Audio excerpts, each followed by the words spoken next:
As the clock ticks down to the start of the NBA season, the Los Angeles Lakers find themselves in a precarious position. With their front court depth dwindling due to injuries and uncertainties, fans are left anxiously awaiting any news of a potential trade to bolster the roster. The Lakers, a franchise that thrives on high expectations, are now in a situation where they must navigate the trade market effectively. Let's dive into some of the names being tossed around as potential targets to help complete the roster. First up is Day'Ron Sharpe from the Brooklyn Nets.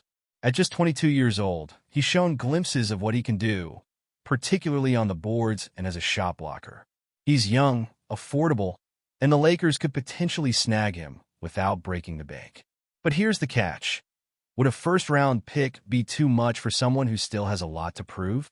The Nets are rebuilding, which might make them open to a deal, but it all hinges on the right valuation. Then we have Dup Reith from the Portland Trail Blazers. Reith is a big body with some shooting ability, which could be valuable for spacing the floor. But he's unproven at the highest level, and the Lakers would have to decide if his potential upside is worth a modest trade cost. With a crowded center situation in Portland, he could be a sleeper pick for LA. But again, the question looms. Do the Lakers pull the trigger on someone with question marks? Next on the list is Paul Reed from the Detroit Pistons. Reed's defensive prowess could be a game changer. His ability to disrupt plays and grab rebounds is crucial for a team that needs to fortify its interior presence. However, since he was just picked up off waivers, he's not eligible for a trade until 30 days into the season. This adds another layer of complexity to any potential deal. If the Lakers can be patient, he could be a valuable asset. But will the front office be willing to wait? Now, let's talk about Jonas Valanciunas. This is a name we've heard before in trade discussions. He's a seasoned veteran who brings a wealth of experience and a robust presence in the paint. For a team looking to make a deep playoff run, acquiring someone like Valanciunas makes a lot of sense.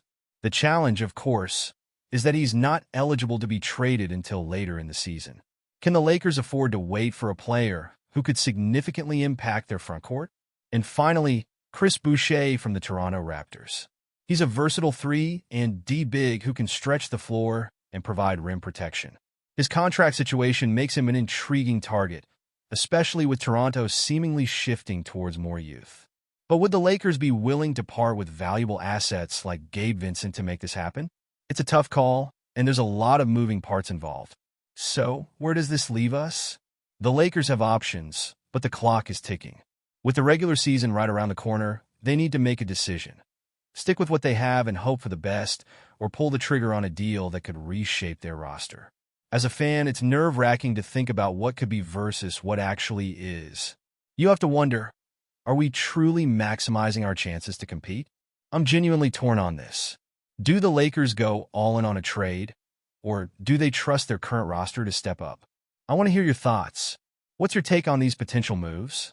Are there any players you think the Lakers should target?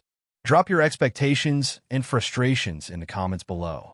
If you enjoyed this breakdown, make sure to hit that like button, share this video with fellow Lakers fans, and subscribe to the channel so you don't miss out on any of the latest updates. And don't forget to activate the notification bell to stay in the loop with all things Lakers. Let's keep the conversation going and hope for some exciting news before the season kicks off.